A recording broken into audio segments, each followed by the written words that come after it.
Wala nang maraming paligoy-ligoy pa, diretso sa punto na. Maiksi lang ang komentaryo, pero diretso sa punto. Maraming kuro-kuro, may tiwali, may totoo. Dito, sa puntong diretso tayo.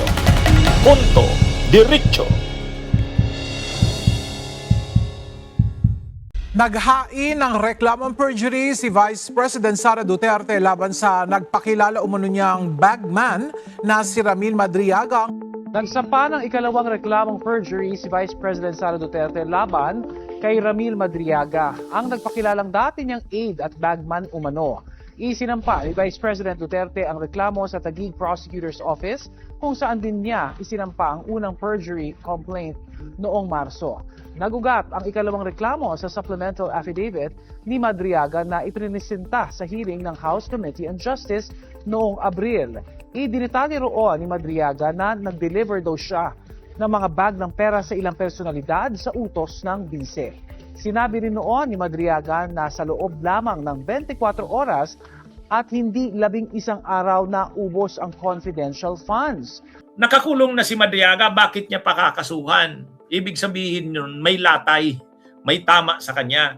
So parang ang lumalabas dito mga kabunyog, parang si Madriaga ang mas pinaghahandaan ng defense team ni Sara.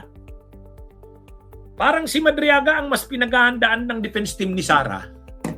Ha? Kasi pwede namang baliwalain na si Madriaga. Wag nang pansinin yan. Wala namang bearing yun. Ay dito hindi. Ha? Ang lumalabas dito parang si Madriaga yung kanilang kinakatakutan. Hindi naman gagawin yan ni Sara na sampahan ng kasong perjury si Madriaga kung hindi advice ng kanyang mga abogado. Advice yun. Advice yun ng kanyang mga abogado. Ibig sabihin, Madam Vice President, ito yung kailangang sagutin natin. Itong testimonya ni Madriaga kasi mabigat ito. Ito yung pukusan natin. Kasi siyempre yung testimonya ni Acosta tapos na yon. Na alam na natin yan kasi nag-appear na yan minsan si Acosta. Nag-appear na yan doon sa pagdinig sa kamera. Kaya na yon, alam na yon ng tao. Itong sinabi ni Madriaga na pagkaingkas ng cheque 125 million binigay kay La Chica at kay Nolasco tapos tinawagan na siya ni Madriaga. Ay tinawagan na ni Sara si Madriaga. Ibig sabihin, si Sara ang nag-instruksyon sa lahat. Ibig sabihin, si Sara ang nag-instruksyon sa lahat. Siya ang nag-instruksyon kay Acosta, i-incas mo yan. Siya ang nag-instruksyon kay La Chica, kunin mo yung pera kay Acosta. Siya rin ang nag-instruksyon kay Madriaga, ayon kay Madriaga, kunin mo yung pera kila La Chica at Nolasco, i-deliver mo sa mga ito. At ang sabi ni Madriaga, hindi 11 days na ubos yan. 24 hours lang na i-deliver ko na yan, sabi niya. Yan, mabigat yung ganon. Kaya yan mga kabunyog, medyo ibang klase to. Kaya parang mas si Madriaga ang pinaghahandaan ng depensa. Hinihintay siguro ng depensa na i-present ng prosecution si Madriaga.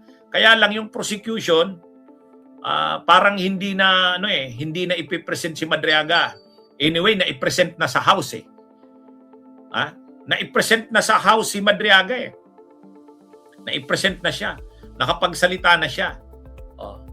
Pero kumbaga, ang gustong mangyari diyan nila Sara, yung mga sinabi ni Madriaga doon sa Justice Committee, masagot nila yon kasi damaging yun Pero itong mga kabunyog, ang malinaw dito, mas sa defense, parang mas tatakot sila dito kay Madriaga, itong mga sinabi ni Madriaga. Inamin mismo yan ni Attorney Michael Puwa, yung spokesperson ng defense. Sabi ni Attorney Michael Puwa, naghahanda na sila sa defense na kung isasalang si Madriaga, handa na silang i-cross-examine ito. So ibig sabihin, alam nila na ito yung mabigat. Kasi si Madriaga yung nagkumpleto ng istorya. Siya yung nagkumpleto ng istorya eh. Hindi totoo, ang lumalabas kasi sa testimonya ni Madriaga, hindi totoo na ginamit ang confidential funds doon sa mga sinasabing yung mga national security, wala yun. Kahit doon sa mga Christmas party, hindi totoo yun. Kumbaga, hindi yan ginamit sa Christmas party. Wala ring piatos na binigyan ng pera, wala yan. Mary Grace Piatos, hindi totoo yan.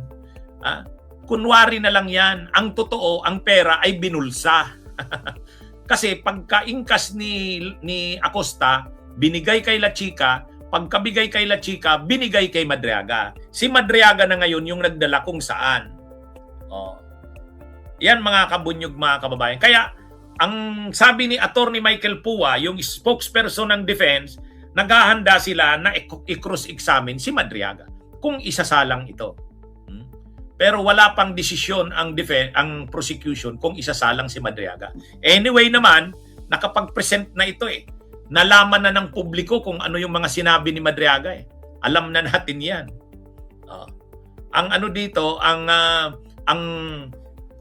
medyo natatakot na medyo talagang may latay, tinamaan sa testimonya ni Madriaga, si Sara Duterte.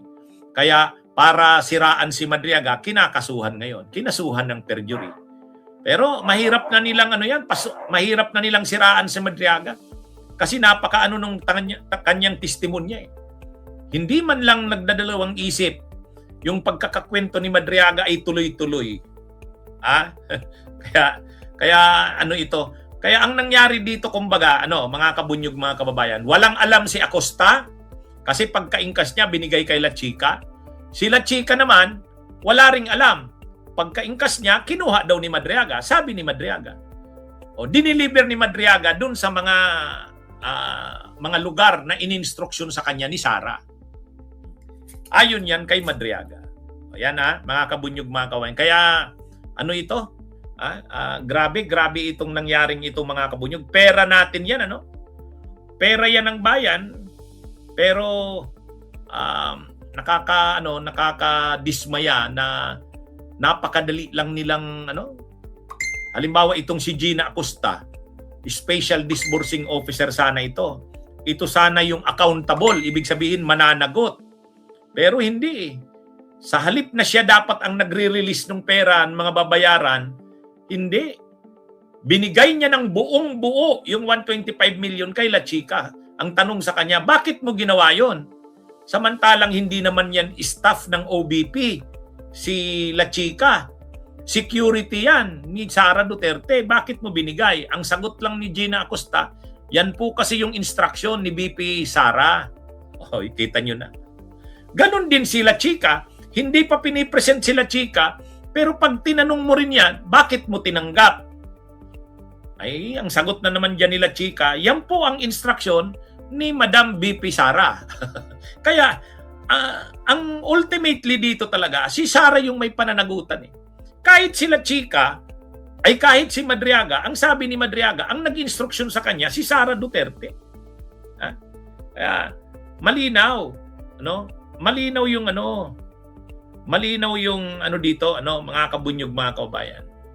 Kaya, yung sinabi ni Madriaga, in-instructionan siya ni Sara Duterte na i-deliver yon. May instruction sa kanya kung kani-kanino dapat i-deliver. Kaya ito yan ang nangyari dyan, mga kabunyog, mga kabayan. Okay, magandang araw sa inyong lahat. Mabuhay po tayo.